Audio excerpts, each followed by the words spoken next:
Muy buenas a todos, soy Oliver y hoy os traigo 30 pruebas de que la Tierra es plana.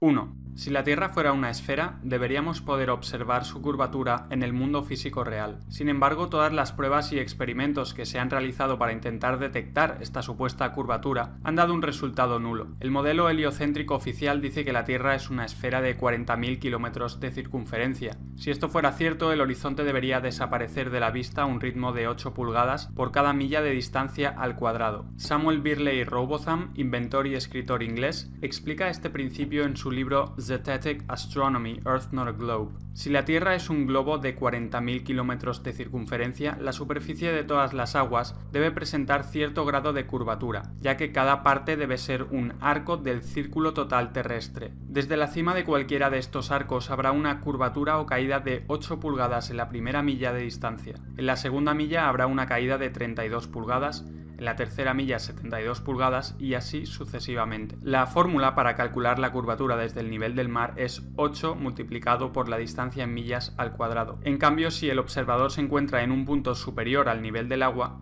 la fórmula cambia y es la siguiente.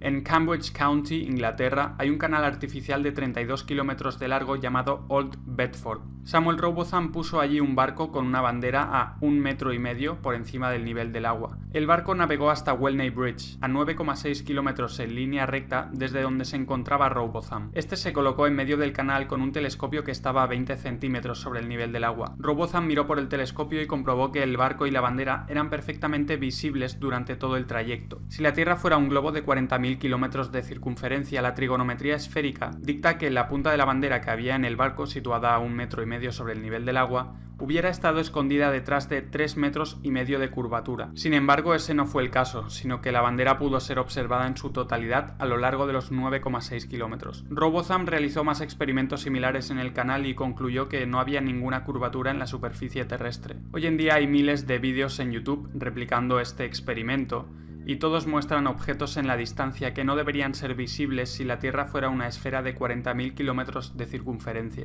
2. El fotógrafo Joshua Nowicki realizó el 5 de mayo de 2016 un timelapse de la ciudad de Chicago desde el Whitcomb Senior Living Community en St. Joseph, Michigan. La distancia entre ambos puntos es de 60 millas, es decir, 96 kilómetros, y el fotógrafo se encontraba a 1,80 metros sobre el nivel del mar. Usando el segundo cálculo trigonométrico anteriormente explicado, nos sale que entre el punto en el que estaba el fotógrafo y la ciudad de Chicago habría una caída de curvatura de 650 metros, por lo que cualquier edificio que tuviese una altura menor a 650 metros estaría completamente oculto tras la curvatura terrestre. El edificio más alto de Chicago es el Willis Tower, con una altura de 442 metros, por lo que la parte más alta del edificio debería estar oculta tras 208 metros de curvatura. El timelapse muestra claramente todos los edificios enfocados prácticamente al completo, probando que no hay ninguna curvatura en la superficie terrestre. Después de que este timelapse y otras fotografías de Joshua Nowicki salieran a la luz, varias cadenas de televisión norteamericanas se apresuraron desesperadamente a decir que lo que se ve en las fotografías, en las imágenes, es en realidad un espejismo. Es decir, que las imágenes en realidad eran producto de la refracción de la luz. Dicen que la diferencia de temperaturas en la atmósfera hace que la luz se doble en el horizonte y cree una ilusión óptica. El problema de esta forzada explicación es que los espejismos se diferencian por presentar una imagen claramente distorsionada o invertida, y en el timelapse de Nowicki se puede ver la ciudad de Chicago durante 15 o más horas seguidas, con una imagen nítida y detallada.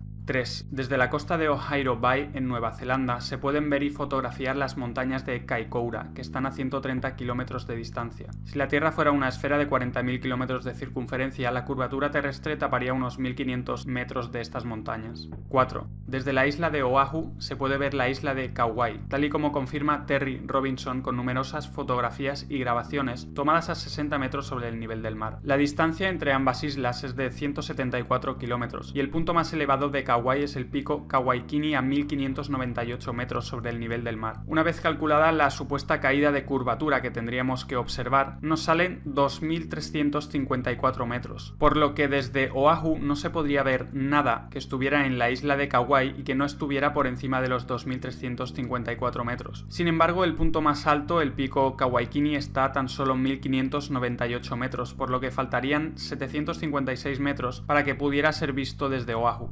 5. El Gran Canal de China tiene 1.776 kilómetros de longitud y según datos oficiales su punto más alto se encuentra en las montañas de Shandong, a 42 metros de altura. Si la Tierra fuera una esfera de 40.000 kilómetros de circunferencia, la trigonometría esférica dicta que el canal formaría un arco siguiendo la curvatura terrestre y su punto más alto estaría en el centro a una altura de 60.940 metros y no a tan solo 42 metros como sucede en la realidad. 6. Sean McCrary, instructor del sistema de misiles Sea Sparrow de la Marina de los Estados Unidos, ha confirmado en varias entrevistas públicas que el sistema de rastreo de estos misiles tiene una variabilidad en la línea de detección del objetivo de tan solo 2 grados. La distancia entre el lugar de lanzamiento del misil y el objetivo suele ser de unos 80 kilómetros, y el radar de detección se encuentra normalmente a 2,5 metros por encima del nivel del mar, ya que los objetivos de estos misiles suelen ser aeronaves que vuelan casi rozando el mar para no ser detectados. Según la trigonometría esférica, si la Tierra fuera un globo de 40.000 kilómetros de circunferencia, la aeronave a 80 kilómetros de distancia estaría a unos 500 metros escondida detrás de la curvatura terrestre, por lo que el misil, que solo puede variar 2 grados su línea de trayecto, no podría alcanzar el objetivo bajo ningún concepto. Sin embargo, siempre que se han llevado a cabo estas operaciones militares, el misil ha alcanzado su objetivo perfectamente, probando que la supuesta curvatura de la Tierra es totalmente inexistente. 7. Muchas personas argumentan que si la Tierra fuera plana, deberíamos poder ver, por ejemplo, el Everest desde cualquier parte del mundo, y que esto no es posible debido a la curvatura de la Tierra. No obstante, estas personas parecen olvidar que la visión humana tiene un límite, que cuanto más se aleja un objeto de nuestra posición, más pequeño se hace. Si ponemos cualquier objeto delante nuestro y lo vamos alejando, llegará un momento en el que debido a la simple perspectiva ya no veremos este objeto. Existen además cosas como la niebla, las nubes, las partículas de polvo, las partículas de agua, la densidad del aire y otras condiciones atmosféricas que afectan enormemente a la visibilidad de los objetos en la distancia. Todo esto explica perfectamente por qué no podemos ver el Everest o cualquier otro objeto a una cierta distancia sin la necesidad de recurrir a la supuesta curvatura de la Tierra. 8. Con los avances tecnológicos es cada vez más fácil comprobar que la Tierra no es una esfera como nos habían contado. Ahora es posible mandar globos a gran altura con una cámara adjuntada para poder ver el horizonte por encima de los 33.000 metros. En YouTube se pueden encontrar cientos de estas grabaciones hechas por aficionados a más de 33 kilómetros de altura y todas muestran un horizonte completamente plano. En un intento desesperado por mantener la teoría de la Tierra esférica con vida, los expertos modernos afirman que para apreciar la curvatura terrestre hay que ascender a más de 80 o más de 100 kilómetros de altura, aunque no aportan ni una sola prueba o cálculo matemático que respalde esta afirmación. No obstante, al hacer nosotros mismos los cálculos matemáticos, vemos que la curvatura sí debería ser claramente apreciable a esas alturas. 9. El horizonte siempre se encuentra al nivel de los ojos o del ojo de la cámara, sin importar a qué altura se encuentre el observador. Si la Tierra fuera una esfera sin importar su tamaño, al ascender en altura el observador tendría que mirar necesariamente hacia abajo cada vez más con tal de ver el horizonte. Sin embargo, en la realidad no importa cuánto ascendamos, que nunca tendremos que mirar hacia abajo para ver el horizonte, algo que solamente es posible en un plano. 10. Los reflejos del Sol y de la Luna sobre las aguas siempre aparecen como líneas rectas desde el horizonte hasta el observador, lo cual no es posible sobre una esfera, pero sí sobre un plano. 11. Nunca se ha tenido en cuenta la supuesta curvatura de la Tierra a la hora de construir canales o vías de ferrocarril. De ser así, los constructores tendrían que aplicar la fórmula trigonométrica de 8 multiplicado por la distancia en millas al cuadrado y usar el resultado para aplicar la curvatura adecuada a los materiales de construcción, algo ridículamente complicado de llevar a la práctica, especialmente cuando se construyeron las primeras vías de ferrocarril. La realidad es que las vías del tren se construyen y posicionan de manera totalmente horizontal y plana, y los canales, túneles y otras construcciones similares se construyen de la misma manera, sin tener en cuenta lo más mínimo la supuesta curvatura total de la Tierra, y teniendo únicamente en cuenta pequeños desniveles dentro de la planicie total. El 19 de febrero de 1892, la Oficina de Ingenieros del Manchester Ship Canal dijo: en las construcciones de vías ferroviarias y canales es la norma que el punto de referencia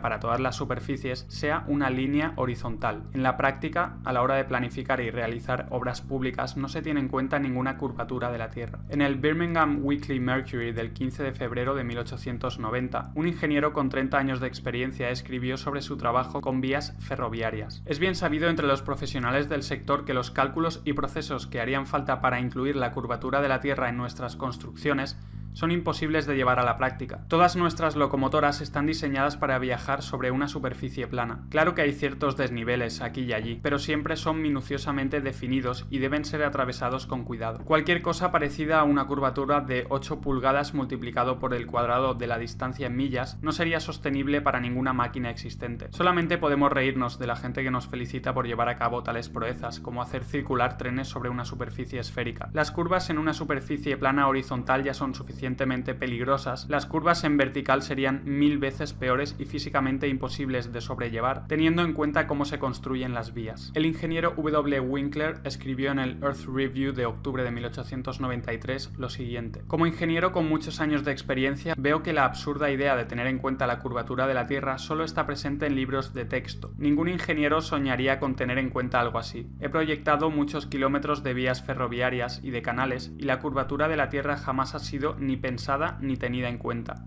12. El canal de Suez que conecta el Mar Rojo con el Mediterráneo mide 163 kilómetros de largo y forma una superficie de agua plana desde su inicio hasta el final. La supuesta curvatura de la Tierra no fue tenida en cuenta para su construcción, omisión la cual, de existir esta curvatura, hubiera producido resultados desastrosos en la construcción del canal. 13. Casi todo el Gran Canal de China, 1700 kilómetros, fue construido durante la dinastía Sui en el año 609, 1000 años antes de que apareciera la teoría heliocéntrica de Copérnico. Si la Tierra fuera una esfera, la construcción y posterior funcionamiento de este canal hubieran sido imposibles. El canal sigue estando operativo en la actualidad. Tendrían que haber aplicado la fórmula de 8 multiplicado por la distancia en millas al cuadrado para calcular la curvatura de la Tierra y curvar adecuadamente los materiales de construcción para que el canal de 1700 kilómetros de longitud se adaptara a la curvatura de la Tierra, algo impensable en el año 609. 14. Desde la antigua Grecia se ha usado el argumento de que la parte de abajo de los barcos desaparece primero de nuestra vista cuando estos se alejan en el mar debido a la curvatura de la Tierra. Sin embargo, hoy en día podemos comprobar mediante cámaras y telescopios que eso no es cierto. Al hacer zoom veremos la totalidad del barco, incluida la parte de abajo, probando así que el barco nunca desaparece debido a la curvatura terrestre, sino que desaparece de nuestra vista por una simple cuestión de perspectiva. 15. Si los barcos desaparecieran en el horizonte debido a la curvatura de la Tierra, también deberíamos poder observar claramente la curvatura en el horizonte de forma lateral. Esto es porque al nivel del mar hay un máximo de 8 kilómetros desde el observador hasta el horizonte, mientras que lateralmente, de izquierda a derecha o viceversa, hay 16 kilómetros o más. Si no se observa ninguna curvatura en el horizonte lateralmente a lo largo de 16 kilómetros o más, es imposible que los barcos desaparezcan en el horizonte a lo largo de tan solo 8 kilómetros al frente debido a la curvatura de la Tierra. 16. La naturaleza de los fluidos es la de estar y permanecer nivelados. Cuando este estado se ve afectado por cualquier influencia externa, el líquido se mueve hasta volver a recobrar su nivel. Mr. W. T. Lin del Royal Observatory de Greenwich, en su First Principles of Natural Philosophy, escribió: la superficie de un fluido en reposo es la de un plano horizontal. Si alguna parte de esa superficie fuera más alta que el resto, las partes del fluido que estuvieran por debajo ejercerían una presión más grande sobre las partes circundantes que la presión que reciben de ellas, por lo que habría un movimiento de las partículas hasta que ninguna estuviera más elevada que las demás, es decir, hasta que la superficie del fluido fuera un plano horizontal. Si la Tierra fuera una esfera, la superficie de las aguas debería presentar cierto grado de curvatura, pero lo que vemos en la realidad es que las aguas están totalmente niveladas, mares, ríos, lagos, etc. Una Tierra plana es congruente con la propiedad física del agua de buscar y mantener su nivel, pero una Tierra esférica no lo es. William Thomas Weisman en The Earth an Irregular Plane escribió: la superficie de todas las aguas está perfectamente nivelada, siempre y cuando no se vea agitada por causas naturales como vientos, mareas, terremotos, etc. Esto es evidente para cualquier persona razonable que sepa usar la vista. 17. El río Nilo tiene una longitud de 6.800 kilómetros. Si la Tierra fuera una esfera de 40.000 kilómetros de circunferencia, según la trigonometría esférica, la primera mitad de este río, 3.400 kilómetros, debería estar fluyendo hacia arriba por una cuesta de 800 kilómetros de altura. Sin ningún tipo de fuerza que la impulse, el agua nunca fluye hacia arriba. En este caso, el nacimiento del Nilo se encuentra en el río Cajera, a una altura de 2,7 kilómetros, por lo que es imposible que el río tenga la fuerza suficiente como para subir una cuesta de 800 kilómetros de altura. Algunas personas dicen que en realidad el Nilo no fluye hacia arriba, porque en el espacio no hay ni arriba ni abajo. Lo que parecen olvidar es que el río Nilo se encuentra dentro de la Tierra y no en el espacio exterior. Algunos también dicen que la gravedad atrae al río Nilo hacia el centro de la Tierra y que por eso es capaz de fluir hacia hacia arriba. Lamentablemente el comodín de la gravedad no funciona, ya que si la gravedad puede hacer que un río fluya hacia arriba por una cuesta de 800 kilómetros, debería poder hacer lo mismo con todas las demás aguas del mundo. Uno solo tiene que pensar si alguna vez ha visto el agua fluir hacia arriba sin alguna fuerza que la impulse. La respuesta evidentemente es no. Tal sinsentido va en contra de las leyes de la física y del sentido común. El Nilo fluye hacia abajo hasta desembocar en el mar como todos los demás ríos. Esto no es posible en una tierra esférica donde el Nilo debería fluir hacia arriba por una cuesta de 800 kilómetros, pero sí es lógico y posible en una tierra con la superficie plana, donde cualquier desnivel, en este caso el río Cajera a 2,7 kilómetros de altura, permitirá que el río fluya hacia abajo hasta desembocar en el mar. 18. En el año 240 a.C., Eratóstenes calculó la circunferencia de la Tierra y supuestamente probó que era esférica usando dos palos situados a una distancia concreta, midiendo la diferencia de longitud de las sombras que proyectaban estos dos palos. Este experimento se basaba en que los rayos del Sol entraban a la Tierra en ángulos paralelos, como cabría esperar si el Sol estuviera a 150 millones de kilómetros de distancia. Sin embargo, esta supuesta prueba de la esfericidad de la Tierra contradice el hecho observable de que los rayos del Sol forman ángulos convergentes creando una pirámide a través de las nubes, lo que se llaman rayos crepusculares. La explicación oficial de los rayos crepusculares es que la atmósfera terrestre refracta la luz solar y por eso se crea la forma piramidal. Si este fuera el caso, la prueba de los dos palos de Eratóstenes no sería válida, ya que se basa precisamente en que la luz solar entra en ángulos paralelos. Esto nos lleva por tanto a dos posibilidades. 1. Que la atmósfera refracta la luz solar, pero Eratóstenes estaba equivocado sobre la esfericidad y el tamaño de la Tierra. O 2. Eratóstenes tenía razón, pero la atmósfera no refracta la luz solar y por lo tanto los rayos solares crepusculares prueban que el Sol está muy cerca. Cualquiera de las dos opciones presenta un grave problema para el modelo heliocéntrico. 19. Si la Tierra fuera una esfera de 40.000 kilómetros de circunferencia, un avión comercial volando a una velocidad media de 800 kilómetros por hora debería inclinar el morro del avión hacia abajo para compensar un ascenso de 846 metros cada minuto y así poder volar paralelo a la Tierra. Si no lo hiciera, después de una hora de haber despegado, el avión se encontraría unos 50 kilómetros más arriba de lo esperado y seguiría ascendiendo unos 50 kilómetros cada hora hasta llegar al espacio exterior. Sin embargo, los pilotos jamás tienen que realizar tal maniobra compensatoria, sino que cuando el avión llega a su techo absoluto, es decir, la mayor altitud a la que un avión puede mantener el vuelo nivelado, el piloto simplemente mantiene su trayectoria de forma nivelada sin preocuparse de tener que ajustar el morro del avión para no acabar en la órbita espacial.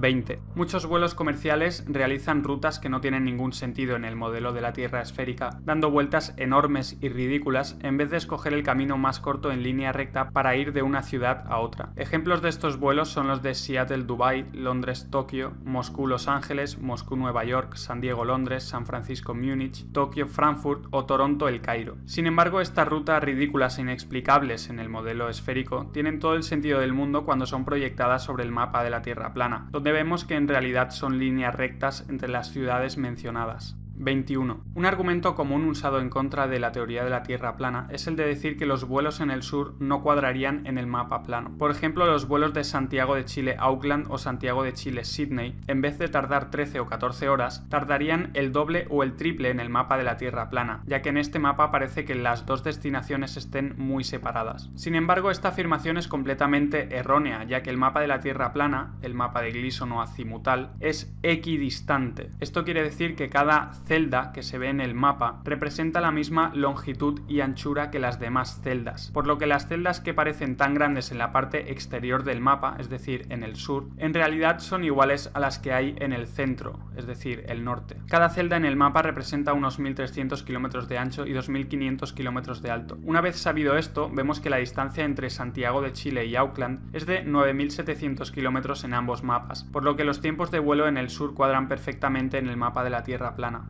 22. Las autoridades dicen que la Antártida es el continente de hielo situado en el extremo sur del globo terráqueo. La realidad, no obstante, es que la Antártida es la circunferencia exterior de hielo que rodea a la Tierra. En la Antártida se encuentran los grandes muros de hielo que rodean a la Tierra y hacen de recipiente para los océanos. Mucha gente se pregunta dónde está el borde de la Tierra plana, pero teniendo en cuenta que la Tierra está rodeada por estos enormes muros de hielo, hablar de un borde de la Tierra carece de sentido. 23. Si la Tierra fuera una esfera, no habría muchas diferencias diferencias en el periodo de un año entre el clima del Ártico en el norte y el clima del Antártico en el sur. Sin embargo, encontramos que en el Ártico existen unas 130 especies de mamíferos, 280 especies de aves, 3.000 especies de insectos, 450 especies de peces, algunos reptiles y anfibios y cerca de 3.000 especies de flora o vegetación. Por el contrario, en el Antártico la fauna es muy escasa y se encuentra casi en su totalidad en el océano. La única especie que pasa el invierno antártico sobre el hielo es el pingüino emperador. La flora es prácticamente inexistente y se reduce a algunos musgos, algas y líquenes. En Islandia, que se encuentra a 65 grados latitud norte, hay cientos de especies de aves y decenas de especies de mamíferos terrestres como zorros árticos, osos polares, renos, bisones, ratas y ratones, ovejas, pollos, reses, cabras, perros, ponis islandeses o conejos. En cambio, en las islas Georgias del Sur, a 54 grados latitud sur, no hay ninguna especie de mamífero terrestre y tan solo se pueden ver algunas focas en la zona. En adición, el Polo Norte es sustancialmente más caliente que el sur, con temperaturas medias en invierno de menos 34 grados centígrados y en verano de 0 grados, mientras en el sur la temperatura media en invierno es de menos 65 grados centígrados y en verano de menos 25 grados. El sol se comporta muy diferente entre sitios de la misma latitud dependiendo de si estamos en el norte o en el sur del Ecuador. Los días más largos de verano en el norte son mucho más largos que en el sur y los inviernos más cortos en el norte son mucho más cortos en el sur. Todas estas claras diferencias climáticas no tienen ninguna explicación satisfactoria en el modelo de la Tierra esférica, donde el sol alumbra lo mismo en el Ártico y el Antártico a lo largo del año, pero en cambio sí que pueden ser perfectamente explicadas en el modelo de la Tierra plana, donde el sol completa su círculo por encima de la Tierra cada 24 horas y cambia de trópico a trópico cada 6 meses. El sol viajará mucho más rápido por la gran circunferencia del sur para poder completar su vuelta en las mismas 24 horas que tarda en completarla en el pequeño círculo central del norte, y por tanto el sur recibirá mucha menos luz y calor solar que el norte a lo largo del año. 24. Si la Tierra fuera una esfera, la distancia alrededor de su superficie a 45 grados latitud sur no podría ser muy diferente a la que hay a 45 grados latitud norte. Sin embargo, navegantes y pilotos se encuentran con que la distancia alrededor de la Tierra a esa latitud sur es, como mínimo, el doble a la que hay en la misma latitud norte. Esto es totalmente incompatible con el modelo de la Tierra esférica, donde la distancia debería ser prácticamente la misma, ya que nos encontramos en una esfera o un globo. Pero es algo totalmente lógico en el modelo de la Tierra plana, donde la superficie terrestre se expande hacia el sur a medida que uno se aleja del polo norte, teniendo por tanto que recorrer mucha más distancia para rodear la Tierra en la gran circunferencia del sur que en la pequeña parte central del norte. 25. El polo sur es un lugar necesario dentro del modelo de la Tierra esférica, ya que sería el punto opuesto al polo norte en el globo terráqueo. Sin embargo, la única prueba de su existencia son unas banderas, un palo con una esfera metálica encima y vídeos e imágenes que supuestamente han sido tomadas allí. No obstante, las banderas, la bola metálica y todas las imágenes y vídeos se podrían haber hecho en cualquier punto aleatorio de la Antártida, que la Tierra plana es la gran circunferencia de hielo del sur. Por tanto, unas cuantas banderas e imágenes tomadas en un lugar helado no son ninguna prueba de que haya un polo sur en una Tierra esférica. 26. Si la Tierra fuera una esfera con dos polos magnéticos iguales y opuestos, el polo norte y el polo sur, deberían existir brújulas que apuntaran con su aguja magnética siempre al norte y brújulas que apuntaran siempre al sur. De hecho, una brújula que apuntara siempre al polo sur sería preferible para los viajeros que se encontraran en el hemisferio sur. La realidad, no obstante, es que no importa lo cerca que se sitúe uno del polo sur, que una brújula siempre apuntará al norte con su aguja magnética, algo que no tiene sentido en el modelo de la Tierra esférica donde hay dos polos magnéticos. En el modelo de la Tierra plana, en cambio, esto es perfectamente lógico, ya que no existe el polo sur, sino que solo existe el polo norte magnético situado en el centro de la Tierra. 27. Una supuesta prueba de que la Tierra es esférica es la posibilidad de dar la vuelta al mundo partiendo desde un punto y volviendo a él. No obstante, esto puede ser igualmente logrado en la Tierra plana, volando o navegando alrededor del círculo terrestre, teniendo siempre el norte a nuestra derecha o el norte a nuestra izquierda. En la Tierra plana, el polo norte se sitúa en el centro del círculo terrestre y el sur es toda dirección que emana de este centro. Si uno avanza en una dirección que no le acerca ni al norte ni al sur, entonces estará yendo hacia el oeste o hacia el este. Es decir, ir hacia el este o hacia el oeste es ir en un patrón circular con un mismo radio alrededor del polo norte magnético. Dar la vuelta al mundo es simplemente ir en una dirección con el norte siempre a la derecha o a la izquierda, dependiendo de si se hace una circunnavegación de este a oeste o de oeste a este. Por tanto, lo que se cree que es una vuelta al mundo sobre una esfera, en realidad es una vuelta circular alrededor de un plano. Nunca se ha hecho la vuelta al mundo yendo hacia el norte o hacia el sur, es decir, haciendo una circunnavegación pasando por los polos. Esto es porque la única vuelta al mundo que se puede hacer en una tierra plana es de este a oeste o de oeste a este. Evidentemente, las autoridades han tenido que mostrar supuestos casos de circunnavegaciones pasando por los polos con tal de mantener con vida su teoría de tierra esférica. La primera supuesta circunnavegación pasando por los polos la hizo Sir Ranulph Fiennes con la expedición Transglobe británica en 1982. Pero lejos de ser un explorador normal y corriente, resulta que Sir Ranulph Fiennes es noble, tercer barón de Canterbury y primo de la familia real británica. Fiennes ha salido en varias películas y series de televisión e incluso fue candidato a hacer de James Bond cuando Roger Moore interpretó finalmente ese papel. De hecho, hay un documental sobre esta supuesta circunnavegación por los polos con Fiennes de protagonista. El documental más bien parece una producción de Hollywood con cámaras que están siempre en el sitio adecuado para grabar las mejores escenas y escenas totalmente sobreactuadas y preparadas. Fiennes además participa casualmente en Norwood, una organización caritativa judía de las más antiguas de Gran Bretaña. Esta organización está patrocinada nada más y nada menos por la reina de Inglaterra y está financiada por Sir Evelyn Robert Adrian de Rothschild, de la infame familia elitista de los Rothschild. Viendo todo esto, no es extraño pues que la élite utilice a uno de los suyos, en este caso a Fiennes, como supuesta prueba de que es posible circunnavegar la Tierra esférica pasando por los polos. 28. Un estudio llevado a cabo por varios doctorados en geografía, Mark Fonstan, William Pugach y Brandon Bogg, demostró que la superficie del estado de Kansas en Estados Unidos es más plana que un pancake, es decir, una tortita. En una escala donde un resultado de 1 indicaría una planicie total, los geógrafos usaron un láser para determinar que una tortita tiene un nivel de planicie de 0,957. Usaron un modelo de elevación digital a escala 1/250.000 para reducir a escala la superficie del estado de Kansas y descubrieron que su nivel de planicie es de 0,9997, es decir, más plana que la tortita. En un estudio posterior realizado por el Dr. Dobson, presidente de la Sociedad Geográfica Americana y profesor de geografía en la Universidad de Kansas, y por Joshua Campbell, geógrafo y arquitecto en la Oficina Geográfica del Departamento de Estado de los Estados Unidos, no solo corroboraron que Kansas era plana, sino que además descubrieron que la totalidad de los Estados Unidos también lo era. El estudio mostró que Florida, Illinois, North Dakota, Luisiana, Minnesota y Delaware eran incluso más planos que Kansas. Estos resultados fueron publicados en el Geographical Review, una publicación especializada de la Sociedad Geográfica Americana, y son una prueba concluyente de que la Tierra no puede ser una esfera. 29.